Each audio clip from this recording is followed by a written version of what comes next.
আমার বাবা নেশা করে, আমার মায়ের সাথে অত্যাচার করে, আমার মাকে মারধর করে, আমার মা কষ্ট করে মানুষের বাড়িতে কাজ করে আমাদের দুমুঠো ভাত দেয়। আর আমি পড়াশোনা করব না, পড়াশোনা আমার দ্বারাই হবে না। তুমি গ্রামের একজন মেয়ে হয়ে তোমার মুখে ইংলিশ, এটা অসম্ভব। আমি জানি তুমি একদিন অনেক বড় জায়গায় যাবে।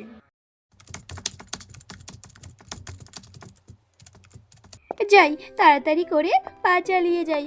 আজ দাদার নাতি আসবে শহর থেকে। শুনেছিলাম তিনি খুব খোঁতখোঁতে মেজাজের মানুষ। ছোটবেলায় পড়াশোনা করতে শহরে গিয়েছিলেন, এতদিন পর বাড়ি ফিরছেন। তাই তো মায়ের সাথে আমাকেও কাজে যেতে বলেছে দাদু। সঙ্গমিত্রের মা লাট সাহেবের বাড়িতে ঝিয়ের কাজ করে। এই চম্পা, কোথায় তোমার মেয়ে? তোমার মেয়েকে যে আজকে নিয়ে আসতে বলেছি। আজকে আমার দাদুভাই শহর থেকে ফিরছে, কত আয়োজন করতে হবে। আমার মন তো খুশিতে ভরে যাচ্ছে। আসে গো দাদাবাবু, বাড়িতে আমার ছোট ছেলেটার জ্বর, তাই ওর দেখাশোনা করে আসবে। একটু দেরি লাগবে গো।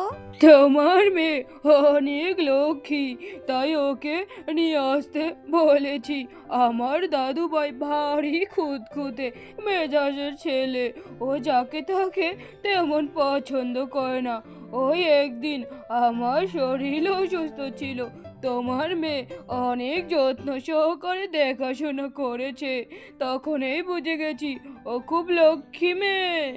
ওই যে গাড়ির হর্ন বাজছে, দাদু ভাই চলে এসেছে। থাক থাক দাদু ভাই, এই যে শহরে থেকেও নিজের সংস্কার ভোলেনি। এই তো হলো আমার দাদু ভাই। এই যে আমার দাদু ভাই, অনেক বড় হয়ে গেলি, কবে দেখেছি। আর কত বড় হয়ে গেলি। আসার পথে রাস্তায় কোনো সমস্যা হয়নি তো তোর? না না দাদু, রাস্তাঘাটে তেমন কোনো সমস্যা হয়নি। আমাদের গোপালনগর দেখছি যথেষ্ট উন্নতি হয়েছে। রাস্তাঘাট ছোটবেলার মতো, রাস্তার পাশে মানুষের তেমন এখন ভিড় নেই, শুধু দোকান আর দোকান। আসার পথে 3টা বাজার ছেড়ে আসলাম। আগে তো বাড়ি থেকে ওই কত দূরে একটা ছোট্ট বাজার বসতো, তবুও সন্ধ্যা 6টার আগেই বন্ধ হয়ে যেত। ও দাদু ভাই, তোমার দেখছি সব মনে আছে। তুই শহরে গিয়ে এসব কি করে মনে রাখলি? আবার পড়াশোনা এত দূর করলি। দাদু, এই নাও, আগে জল খাবার খেয়ে নাও। খালি খালি কথা জমবে না। জল খাবার খেয়ে দুই দাদু নাতি মিলে সারাক্ষণ জমিয়ে আড্ডা মারো। ও সঙ্গমিত্রা, রেখে দাও রেখে দাও। বলেছিলাম আমার দাদুভাই অনেক লম্বা ও হ্যান্ডসাম। দেখ, এ হলো আমার কথা সত্যি। দাদুভাই পড়াশোনার কাজে কর্মে আমার দাদুভাই সবচেয়ে সেরা। দাদুভাই, এ হলো সঙ্গমিত্রা, আমাদের বাড়ির চম্পার মেয়ে। দাদু, এ কি আমাদের বাড়িতে কাজ করে নাকি? হ্যাঁ হ্যাঁ, না, আসলে ওর মা চম্পা আমাদের বাড়ির কাজ করে, আর তুই আসবি বলে আমিও ওকে আসতে বলেছি। পর বলল, সঙ্গমিত্রাকে কাজ করতে দেখে সে যেন আবার ভাবনায় চলে যায়। রাতে একা একাই বাগানে বসে বসে কি যেন ভাবছে। তখন পিছন থেকে ডাক আসে যে, ছোটদা বাবু, আপনাকে দাদু খেতে ডাকছে, চলুন, খাবার ঠান্ডা হয়ে যাবে। দাদু খাওয়ার টেবিলে অনেকক্ষণ থেকে আপনার জন্য অপেক্ষা করে আছে। দাদু ভাই, তখন বল, শহরে তোর কাজকর্ম কেমন চলছে? সারা জীবন কি শহরেই কাটিয়ে দিবি, না এই পুরোটার কোথাও ভাববি? শহরে আমার কাজকর্ম ভালোই চলছে দাদু। আর শহরে কতদিন থাকবো তা এখন বলতে পারবো না। শহরে স্কুলে এখন আমি পড়াই। শহরের মানুষ যথেষ্ট উন্নত আমাদের গ্রামের মানুষের থেকে। তাহলে দাদু ভাই, এখন বিয়েটা করে ফেল। আমার বয়স হচ্ছে। তোর মা বাবা মারা যাওয়ার পর আমি তোকে মানুষ করলাম। এখন আমি তোর নাত বউটাকেও দেখে যেতে চাই। আমারও তো একটু এইটুক আশা করা উচিত না, বল? পর বলল, ও লট্টু সাহেবের রাতের ডিনার শেষ হয়ে ঘুমোতে যায়। ছোটদা বাবু, গুড মর্নিং। এই যে আপনার ব্রেকফাস্ট। সঙ্ঘমিত্রার মুখে ইংলিশ শুনে পরফুল্ল তাকে জিজ্ঞেস করে, তুমি ইংলিশ বলতে পারো? পড়াশোনা করেছো? হ্যাঁ ছোট্টবাবু, একটু আধটু। একটু আধটু পড়াশোনা করেছো? আমি জানি আমাদের গ্রামের শিক্ষা ব্যবস্থা তেমন ভালো না। এখানে একটু পড়াশোনা করে যে মুখে ইংলিশ বলবে তা আমি বিশ্বাস করি না। আমি হাই সেকেন্ডারি পাশ করেছি। গ্রামের একজন মেয়ে হয়ে এত পড়ালেখা করেছো, কিন্তু কাজের মেয়ে হয়ে আছো কেন? শহরে যাও, কলেজ MA BA পাশ করে চাকরি করো। তোমার মতো যুবতী আমাদের দেশের অমূল্য সম্পদ। আমাদের দেশের শিক্ষার এখনও মেয়েরা অনেক পিছিয়ে। আমার বাবা নেশা করে দিন রাত আর মায়ের সাথে অত্যাচার করে, মাকে মারে। আমার মা আমাকে ভাইকে কাজ করে দুমুঠো খাবার দেয়। আমি পড়াশোনা করব না। আমাদের মতো গরিব ঘরের মেয়ে পড়াশোনা করে কোনো লাভ নেই। যার বাবা নেশা করে সেই মেয়েই জানে তার জীবনটা কতটা কষ্টের। আমি যেগুলো পারবো না সেইগুলো বিষয়ে আমাকে স্বপ্ন দেখাবেন না। আমি অনেক দিন আগেই ভুলে গেছি যে আমি পড়াশোনা করব না, আমার মাকে সাহায্য করব। আপনার অনেক টাকা, আপনি অনেক বড়লোক ঘরের ছেলে, তাই আপনি কি করে বুঝবেন আমার জীবনের কাহিনীটা? তাই আমাকে এভাবে জ্ঞান দিবেন না, আমি শুনতে চাই না। পরফুল্ল সঙ্ঘমিত্রের কথা শুনে তার দাদুর কাছে তাদের ফ্যামিলি ব্যাকগ্রাউন্ড শুনতে চায়। দাদু, আমি সঙ্ঘমিত্রার বিষয়ে সব কিছু জানতে চাই। ওদের ফ্যামিলি ব্যাকগ্রাউন্ড, ওদের বাড়ির আর্থিক অবস্থা এখন কেমন দাদু? আজ হঠাৎ দাদু ভাই তুমি সঙ্ঘমিত্রার বিষয়ে কেন জানতে চাও? দাদু, সঙ্ঘমিত্র অনেক দূর পড়াশোনা করেছে না? ওদের ফ্যামিলির বিষয়ে আমি সব কিছুই জানতে চাই। ওর বাবা, ওর মা, ওর ভাই। সে গ্রামের মেয়ে, তার মধ্যে এক বিরল প্রতিভা আছে। সেই প্রতিভা বের হলে আমাদের গ্রামের, দেশের নারী কল্যাণের উন্নত হবে। আজ আমাদের সমাজে নারী এখনও পুরুষদের থেকে পিছিয়ে, তাদের আলাদা নজরে দেখা হয়। আর আমি চাই সঙ্ঘমিত্রা তাদের থেকে বেরিয়ে আসুক।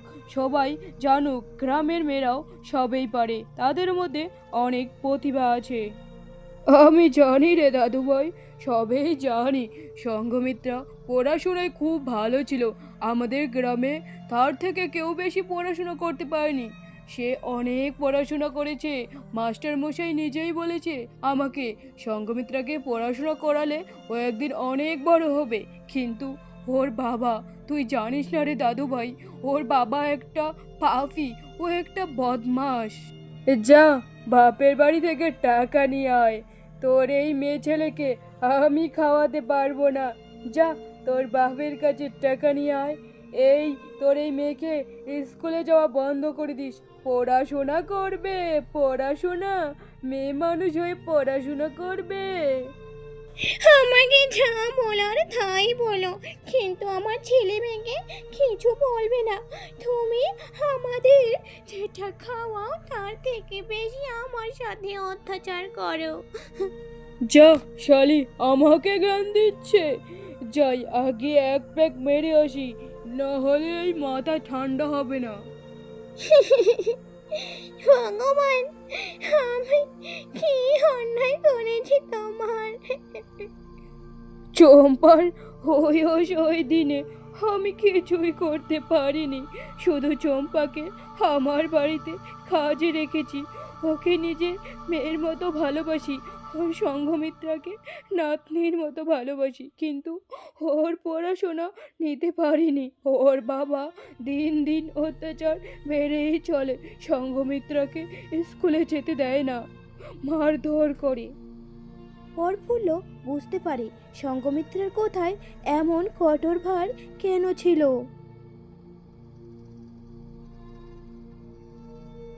সঙ্ঘমিত্রা, তোমাকে কাজে আসতে হবে না।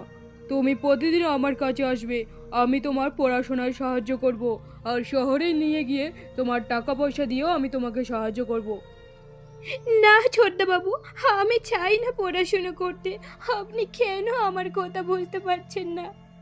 আমি জানি তোমার ফ্যামিলির সব কথা শুনেছিলাম দাদুর মুখে, কিন্তু তোমার প্রতিভা এভাবে ভিতরে রাখলে তুমি ভাবছো আমাদের সমাজে কি হবে?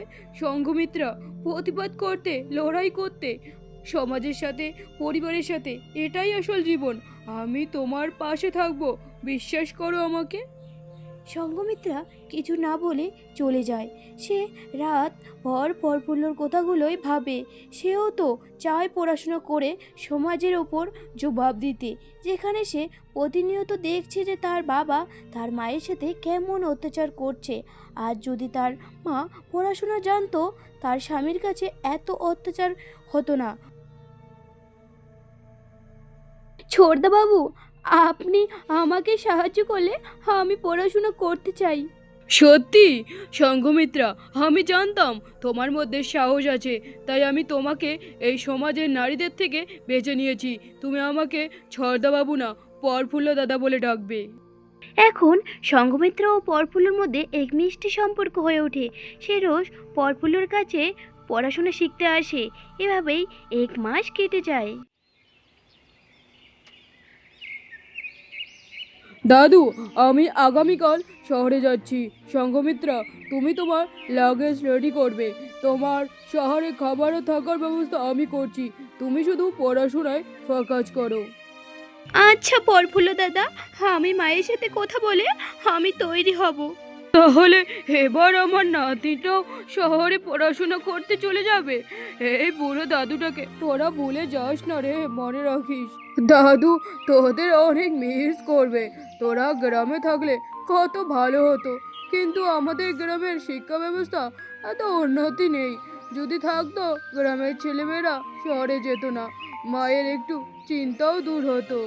দাদু, তুমি এভাবে বলো না, না হলে আমার অনেক কষ্ট হবে। আমরা তো সারা জীবনের জন্য যাচ্ছি না।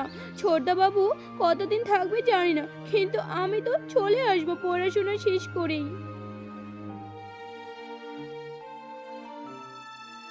মা, এভাবে তুমি কান্না করলে আমি কি করে যাব বলো? আমি তো প্রতি সপ্তাহে ফোন করব। তুমি চিন্তা করো না মা, আমি ওখানে পড়া চলে আসবো তোমার কাছে। শহরে যাবে, পড়াশোনা করবে, নিজের ইজ্জত হারাবে, আমার নাম খারাপ করবে। যাওয়াচ্ছি শহরে, আমি জমিদার মশাইকে বলে দিব, আর তোর বিয়ে জমিদার মশাইয়ের সাথেই দিব।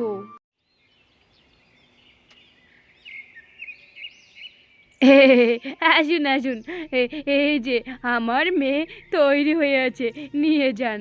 হিনি খারা, আর তুমি কি বলতেছো? আমার মেয়েকে ওরা কোথায় নিয়ে যাবে? বউ, এ হলো জমিদার মশাই, আমাদের সঙ্ঘমিত্রাকে বিয়ে করবে। জমিদার মশাই অনেক ভালো গো, 10 ভরি সোনা দিয়েছে আমাদের। আমাদের আর অভাব হবে না, তোমাকে আর মানুষের বাড়িতে কাজ করতে যেতে হবে না।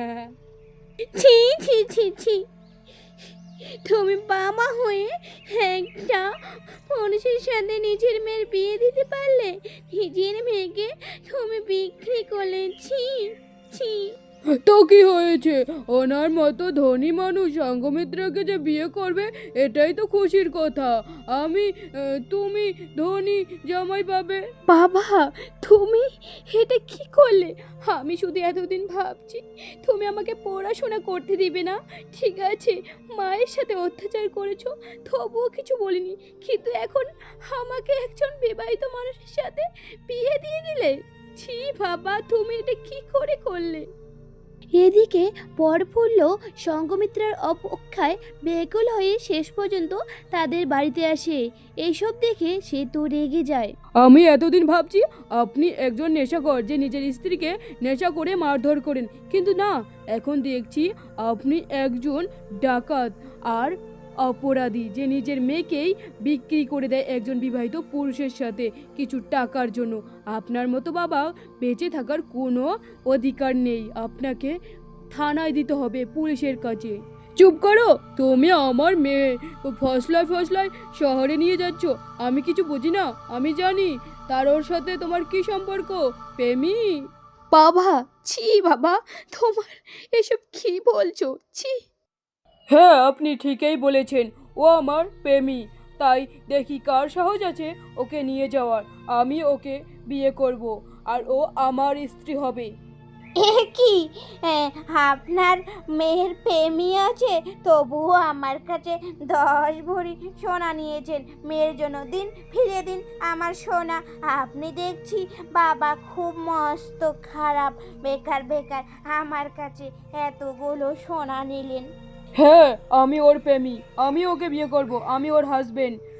আপনি এখন যান, আপনার দেখি বুড়ো হয়েছে তবু বিয়ের শখ মেটেনি। পরফুল্লর কথা শুনে সবাই চুপ হয়ে যায়।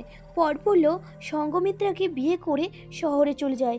এখন সঙ্গমিত্রা ও পরফুল্ল হাজব্যান্ড ওয়াইফ এবং ওরা সাকসেসও হয়। পাশাপাশি একটা স্কুল খুলে ওরা সেই স্কুলের মাস্টার।